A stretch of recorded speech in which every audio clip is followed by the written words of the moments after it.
प्यारी साध संगत जी, आप सबको प्यार भरी राधा स्वामी जी। साध संगत जी, बाबा जी ने व्यास सत्संग द्वारा सुनाई एक साखी, जिसमें हर लड़की का बाप और हर लड़की की माँ कान खोलकर सुने। आप अपनी बेटी को यदि मायके में सुख दे रहे हैं तो आप अपनी बेटी के सबसे बड़े दुश्मन। आप अपनी बेटी को मायके में सुख न दीजिए। जिस लड़की का मायके में सुख पूर्वक जीवन गुजरता है ना, उस लड़की का ससुराल में दुख पूर्वक जीवन गुजरता है। और जिस लड़की का मायके में दुख पूर्वक जीवन गुजरता है, स्ट्रगल मायके में होता है, उसे ससुराल में सुख मिलता है। बाप कहता है, अरे मेरी बेटी है, ससुराल जाएगी, वहां तो काम करना ही पड़ेगा। बेटा घर में कुछ मत कर, जब घर में कुछ कराया ही नहीं तो ससुराल में करेगी क्या, सीखेगी। माँ बाप का घर ही यूनिवर्सिटी है। माँ बाप का घर ही लड़की का सबसे बड़ा स्कूल है, कॉलेज है, यूनिवर्सिटी है। हाँ या ना? यदि हर बाप अपनी बेटी को मजबूत बनाए तो तुम्हारे घर जो बहुएं आएंगी ना, फिर वो बहुएं भी मजबूत संस्कारी आएंगी, क्योंकि बेटी ही तो बहू बनेगी। कोई बहुएं आकाश से थोड़ी टपकती हैं।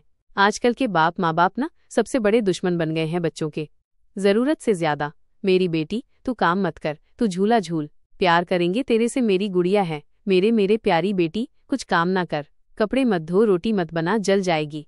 हाँ, ये मत कर, कुछ मत कर, बस झूला झूल। अच्छा है, कल ससुराल जाएगी और उसके जीवन में यदि रोटी बनाना लिखा है, चूल्हा फूंकना लिखा है, तो भाई बनाना तो पड़ेगा ना उसे। फिर वो रोएगी, पापा हमसे नहीं रोटी बनवा रहे। हाँ, फिर आपके, हाँ बेटी रोटी बन। अच्छा दामाद जी, हमने बेटी दी है कि नौकरानी दी है, आ जाओ वापस। माँ बोलती है मैं गुंडे भिजवा रही हूँ, रुक जा। ये महाभारत चालू। तुम्हारी बेटी को ना एक जरा चुभन हो जाएगी, कांटा भी लग जाएगा। माँ कांटा लग गया, मैं कांटा लग गया, वो रोटी की ना भाप लग गई, उंगली जल गई, और बना लो जजू। ऐसे ही तुम्हारी बहू होगी, जरा बातों को वो अपने माँ बाप को फोन लगा के बताएगी। तुम्हें शर्म भी नहीं आती बेटी? तुम्हें फोन लगा के बात करती है दिन भर, अपना दुख बताती है, थोड़ा मजबूत बनाती है ना। मेरी माँ की बेटा ये सब सहना पड़ता है, बर्दाश्त करना पड़ता है, फिर कोई घर न चलेगा। क्योंकि बेटियां आजकल बड़ी लापरवाह हो रही हैं, सबको सुख चाहिए। आजकल लड़कियां कहती हैं हम बहू हैं, कोई नौकरानी थोड़ी है। दिल्ली की एक सच्ची घटना बोल रहा हूँ। एक बहुत बड़े बाप की बेटी का ब्याह हुआ। सच्ची घटना, आप समझना कि देखो आज हमारा स्तर कितना गिर गया है। आज के युग में आज क्या होता है। एक लड़की का ब्याह हुआ, बहुत बड़े घर की लड़की, करोड़ नहीं अरबपति लड़का था और अरबपति लड़की, दोनों बराबर के थे। लड़की क्या कमी थी, अरबपति थी। क्या हुआ, एक दिन क्या हुआ, घर में मेहमान आ गए। सुनो, मेहमान आ गए तो ससुर ने अपनी बहू से कह दिया कि बेटा मेहमान आए हैं, जरा मेहमानों को पानी ले आओ। अब बताओ, ससुर ने कह दिया कि मेहमान आए हैं, जरा बहू क्या ले आओ, पानी। तो बहू बिगड़ गई, क्या कह रहे हैं आप, मैं कोई नौकरानी हूँ, ये काम नौकरों का है। अब बहू लाए हैं कि नौकरानी लाए हैं। भैया उसने ससुर को डांट दिया सबके बीच में कि मैं कोई नौकरानी हूँ। आजकल ना पानी वानी लाने के लिए लोग नौकर रखते हैं, तो बहुओं को लगता है कि यार ये काम तो नौकर का है। आजकल आपके घर में रोटी बनाने वाले नौकर होते हैं, तो उनको लगता है कि यार ये काम तो नौकर का है। आजकल ना पानी पिलाना भी नौकरों का काम हो गया मेहमानों को, जबकि पहले ये काम घर के लोग करते थे। मेहमानों को पानी पिलाना, मेहमान आए, हमारे मौसा आए, फूफा आए, तो हम लोग उनके पाँव धुआ करते थे। ये परंपराएं थीं। अब सोचो, उस लड़की ने कहा कि आपने नौकरानी समझ लिया, वो चली गई। इतनी सी बात के लिए उसने तलाक दे दी अपने पति को कि तुमने हमें नौकरानी बनाया, हमसे पानी लाने को क्यों कहा।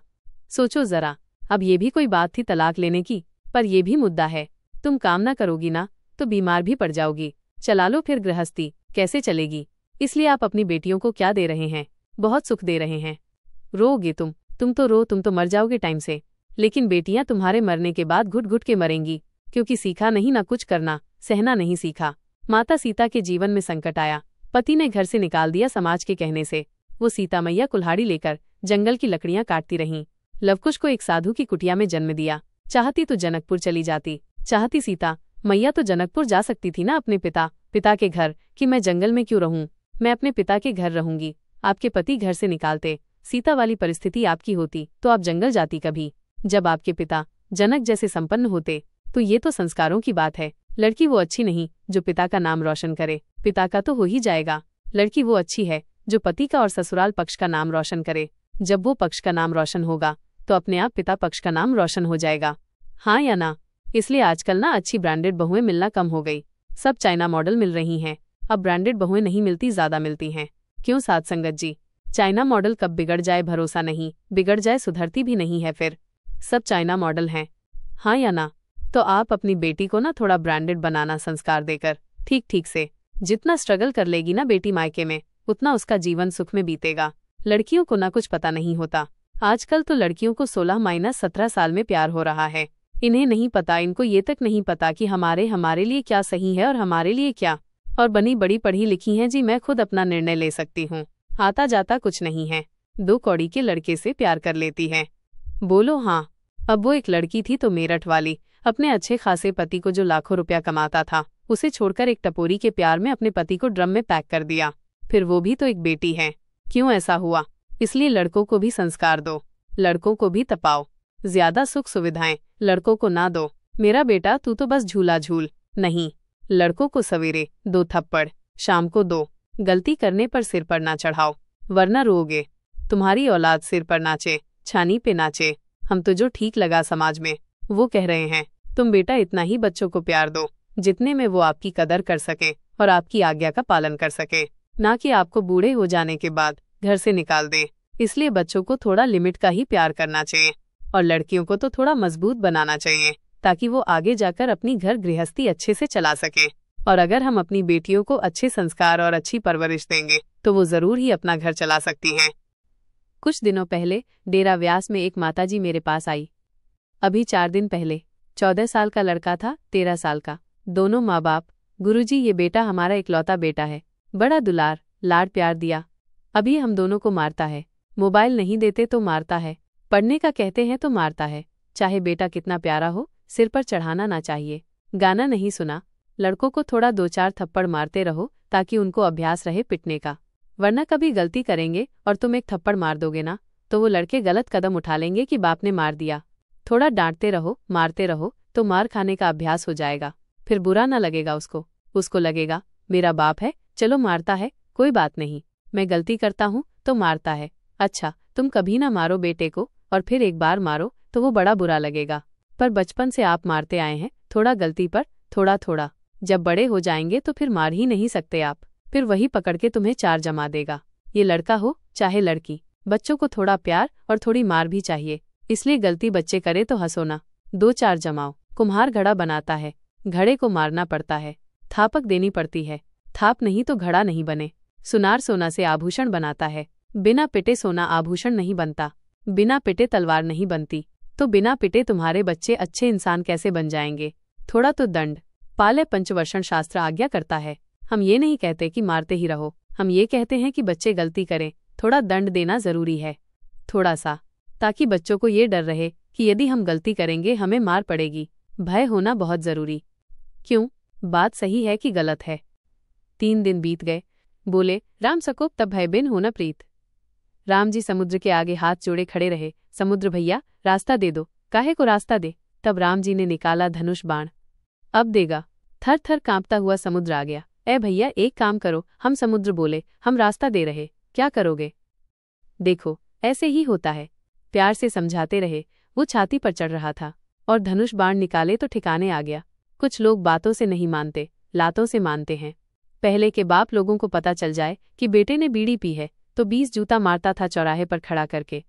बोलो, आप में से कितनों के पिता ने जूता मारा बचपन में आप लोगों को? जिसके बाप ने जूता मारा हो, जिस बेटे ने जूता खाया हो, वो हाथ उठाओ। आप तो जूता पड़े, बढ़िया है, बाप का जूता पड़ना चाहिए।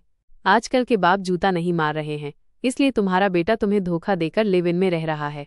आजकल तुम्हारे बच्चे तुम्हें धोखा दे रहे हैं। औरों को तो छोड़ दो, रजाई ओढ़ के पड़े हैं। माँ बाप को लग रहा है सो गए, अंदर वो गेम वगैरह खेल रहे हैं, फोन चला रहे हैं रजाई के भीतर। क्यों बेटा, सही है। पहले के ना बाप लोग अपने बेटे को जूते से मारते थे। और कहाँ मारते थे? चौराहे में खड़ा करके। सारा गांव देखता था। और क्या मजाल के बेटा छू कर जाए। सारे जूते खाकर भी बाप का सम्मान करता था।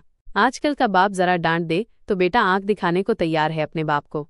हाँ या ना? तो पढ़े लिखे कौन बेटे थे पहले के? आज के? पहले तो जूता खाके भी बाप के चुप रहते थे, जूता खाके भी बाप का सम्मान करते थे। आज बाप आंख दिखा दे तो बेटा उसकी आंख निकालने को तैयार है। देखो ये स्तर हो गया शिक्षा का। क्यों जी, बात सही है। फिर हमारा समाज में शिक्षा का स्तर बढ़ा नहीं है, घटा है। ठीक है, आप टेक्नोलॉजी में आगे चले गए, पर संबंधों की यदि बात करें तो आप 0 पे आकर खड़े हैं। पहले के रिश्तों को देख लो और आज के रिश्तों को देख लो। पहले गर्मियों की 3 महीने की छुट्टी पड़ती थी, अप्रैल मई जून, और तीनों महीने पहले के जमाने में गर्मियां कहाँ गुजरती थी? जोर से मामा के घर और मामी 3 महीने झेलती थी भांजी को, आज 3 दिन ना झेल पाए। आज की मामी, अंतर है कि नहीं? पहले के बच्चे और शरारती थे, गांव भर में उधम करके आते थे, गांव भर से लड़के आते थे। हाँ या ना?